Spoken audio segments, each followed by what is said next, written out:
Hello, it's Randi Rhodes. Here's a clip from our show, and go to randyrhodes.com for the whole thing and a podcast. Buy a stinking podcast. Mary had a little man. The fault. We believe that all men are created equal. To the magnificent mosaic that is America. From radio beacon to radio beacon. I have a dream today. Change has come to America. Believe me. Knock, knock. Who's there? It's a figment of your imagination. Randi Rhodes Show. Turn up your mind. Andrew Gillum just rescinded his concession. Yeah, he said there are many more uncounted ballots than was originally reported, and he rescinds his concession. So when David Chalian was doing that reportage that we played, he had not yet rescinded, and so that's why you heard that.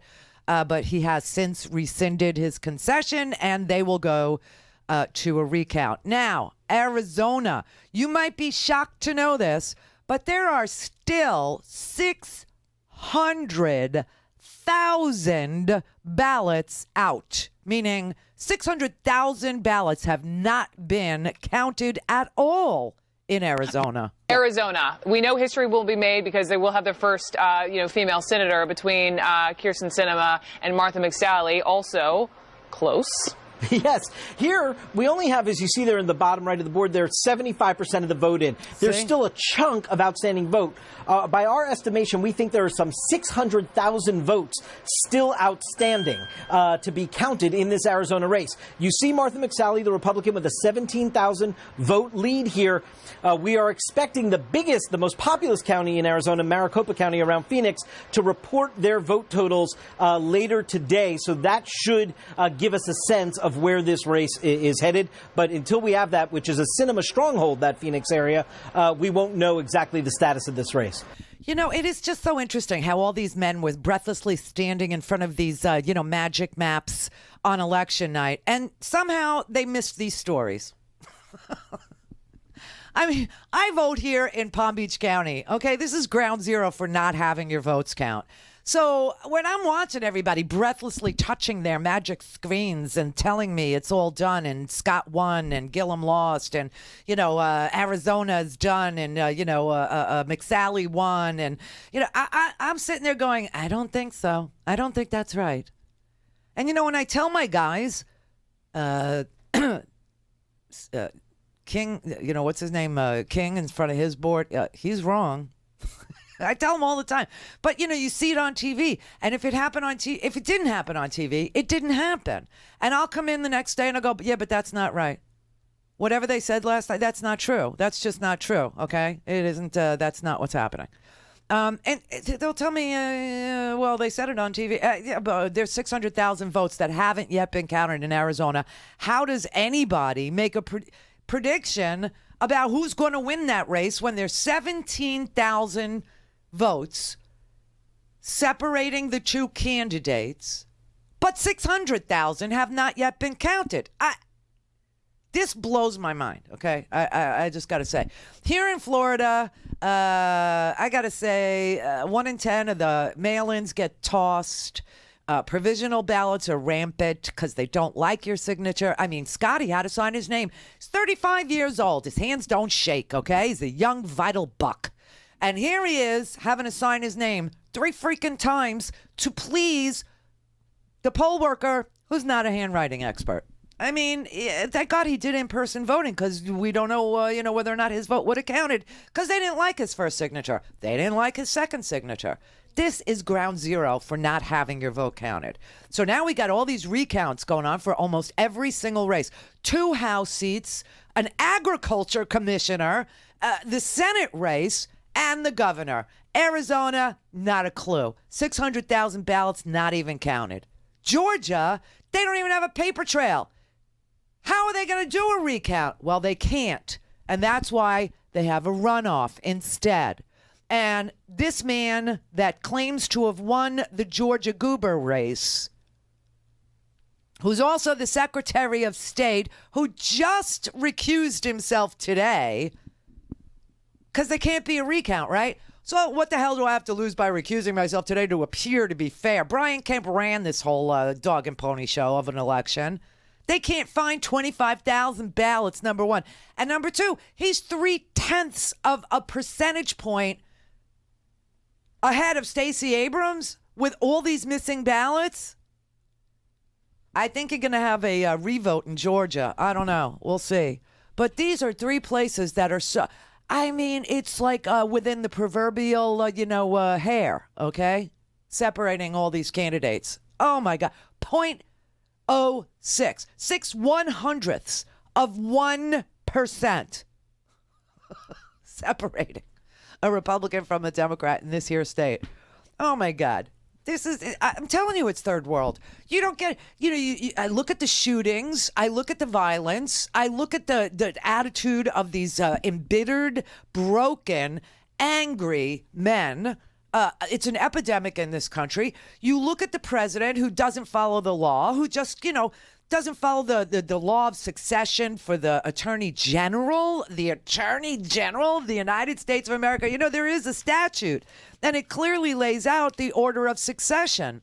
It clearly says that if the attorney general is unable to finish his term, then the deputy becomes the attorney general. And if the deputy can't, then the assistant deputy does.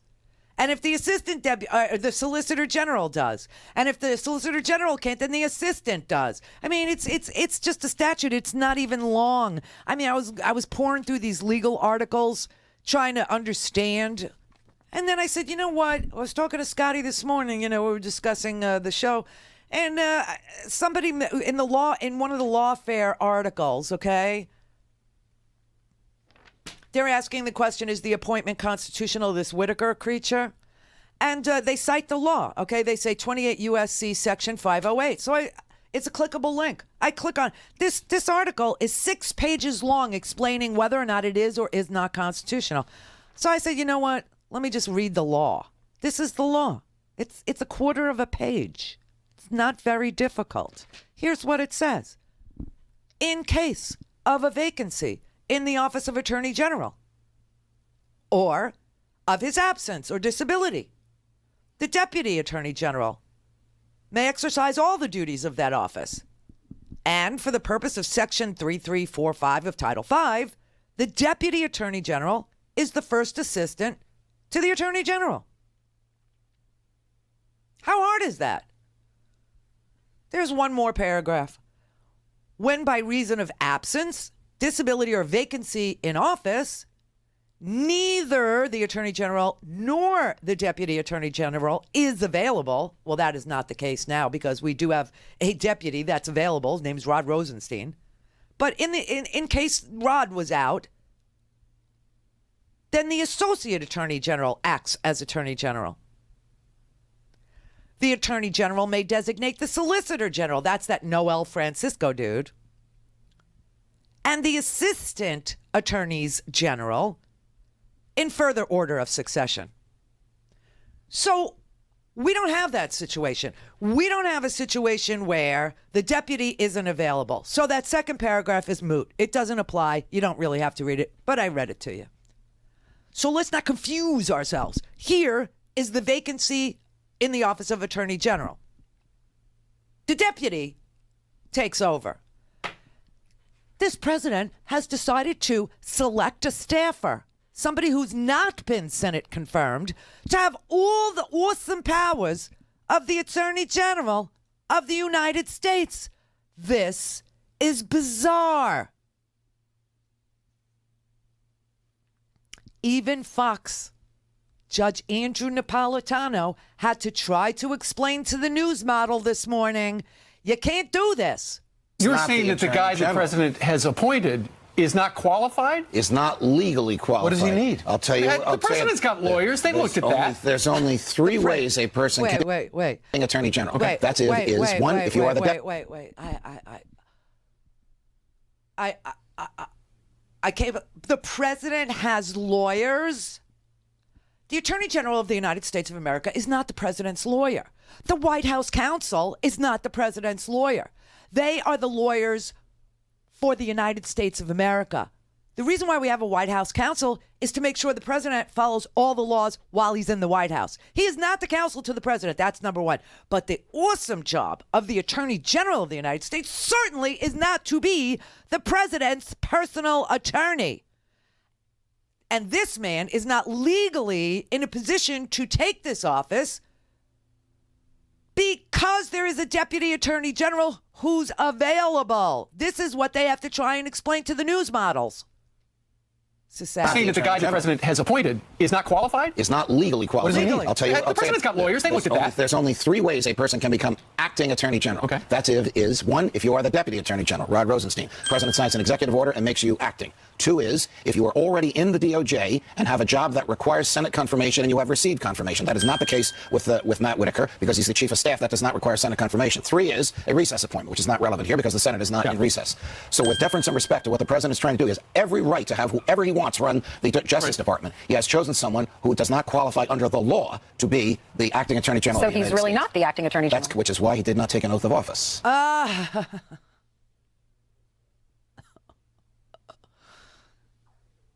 I mean, when they're having to explain on Fox News the paragraph I just read to you because they refuse to understand that the Attorney General of the United States is not the president's lawyer and that there are only 3 ways to become the acting Attorney General, and that is if you're the Deputy Attorney General or if you've been Senate confirmed or if this is a recess appointment. None of those things apply. Holy crap. I mean, this is a third world country. It is literally a banana republic. And I have to tell you, people are freaked out. Matt Miller, he used to work in that office and he's telling this is worse than Watergate. It's 10 times. Why is it worse than Watergate? Well, for starters, it's worse than Watergate because Nixon broke into the Democratic National Committee as an American. Here, we're talking about a foreign government breaking into the Democratic National Committee. That's for starters. The country tonight is in the midst of what may be the most serious constitutional crisis in its history. An investigator appointed to investigate scandals was fired because he insisted on investigating scandals. I'm joined by NBC presidential historian Michael Beschloss. Thanks for being here tonight. Pleasure. Midterm election. Firing of Jeff Sessions, replaced by what looks like a loyalist who's on the record for narrowing this probe. Where does this rank in comparison to Nixon? Ari, if this is going the way it looks, this is 10 times worse than Nixon. Because, let's look, if this leads to, let's say, the firing of Robert Mueller or the substantial limiting of this investigation, 10 times worse than Nixon. Because let's look at what Donald Trump has done here. Let's first look at the Supreme Court. He now has a 5-justice majority on the Supreme Court. The 5th justice is the one person of all those people on that Federalist Society list that has the most extreme views of permitting a president not to be investigated, not to be indicted, not to be subpoenaed, use pardons to help himself. There's no doubt in my mind that the reason why Brett Kavanaugh is on the court tonight is because Donald Trump wanted him to be reliable if a Trump case could come to the court. And remember, that was a vacancy that Donald Trump created by encouraging Anthony Kennedy maybe to resign from the court earlier than expected so that it would be Brett Kavanaugh in this position tonight and not Anthony Kennedy, who might have been a little bit more of in a position to stand up to Donald Trump. And then on the other side, this is a president who is now looks as if he's very directly, not only firing the attorney general and putting in someone to replace him who is by most accounts not terribly qualified, by some accounts a political hack, by almost all accounts someone who can be relied upon to be completely obedient to President Trump. And then the other thing that makes it worse than Nixon is that this is not just about misdeeds within our system. Nixon obstructed justice, told the FBI, told the CIA to tell the FBI not to investigate Watergate. The case we're dealing with is a possible covert relationship between an American president and a hostile foreign power. That is scary. And that is why this is so third world. You put the shooting and the gunning down of people on the streets, in bars, in synagogues, in churches, in schools. You take all the violence and all the availability of weaponry and guns and a polarized, divided, bitter, broken nation with a president who breaks the law, a president who goes outside the law, a president who is willing to obstruct justice, a president who violates, statutes and codes repeatedly, a president who violates the Hatch Act, a president who violates the Posse Comitatus Act, a president who, violates the Emoluments Clause of the Constitution, all these things. And what you have here is a third world country. And everyone agrees that this president is playing fast and loose with the law. How does someone like Rod Rosenstein now report to someone who Robert Costa covered and moderated a debate with called a rah-rah Republican? How does someone like Rod Rosenstein report to and turn the Mueller probe over to someone like Whitaker? So Rod's going to have to make a decision about how fully Whitaker gets briefed. And the way Washington works is you brief your chain of command. So Whitaker's going to need a full briefing on everything Rosenstein knows right now about the special counsel investigation. And that's going to get interesting because even though Whitaker's been out publicly saying that Mueller's crossed a red line, he's done so without understanding what Mueller's got. And so I suppose there's still a possibility that if Rosenstein gives him a full briefing, that there might be sufficient connections to all of the finances that Mueller is looking at and the idea of Russian collusion that Whitaker will have to say, I see the linkage. They're inextricably linked. They're linked to Russia, and I see why we need to move on with this. But I have to tell you, let's go back to what Chuck said. I think we're watching obstruction of justice play out right in plain sight. I fear there's a quid pro quo. You do this, I name you acting attorney general, or I nominate you for attorney general. You take care of the special counsel investigation, and that's public corruption. So you add in to the violence on the street, the fact that police will extrajudicially kill predominantly African American people, but then you have the citizenry that's armed to the teeth that will kill each other, right? In a civil war type, situation. You have a president who refuses to obey the law as written, who picks cronies and quid pro quo situations. You cover my ass, I will make you the Attorney General of the United States. This man, this Whitaker guy, has to get briefed on what Mueller has by Rod Rosenstein, who is the only other person outside of the Mueller investigation who knows what Mueller has. Now you're going to tell a flunky, a staffer, you're going to tell a guy who's not Senate confirmed, you're going to make him a principal officer in charge of the most awesome law enforcement agency that these United States have without Senate confirmation, and you're going to force Rod Rosenstein to brief him on what Mueller has so that this guy Whitaker can witness tamper. He can tell Donald Trump how to lie or how to escape the charges that Mueller is likely to bring against Junior, or the charges that he's likely to bring against, the president himself, the indictment, whatever. And he can deny the subpoena. He can deny the indictment. And then the report goes to him and he can sit on it. He cannot even release it. Combine that with the inability to vote.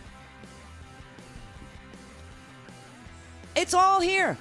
Bad elections, lawless president, lawless population, militarized police force, propaganda machine, Fox News, thousands of hours of AM talk radio, all the. What are people waiting to see that they haven't seen in order to determine that America is going down the Banana Republic road? Transfer of wealth from the working people to the wealthy people, the oligarchs, etc. Just make a list. Bad elections, lawless president, lawless police, militarized police, propaganda machine. What are you waiting to see? Go to RandiRhodes.com for the whole thing and a podcast. Buy a stinking podcast.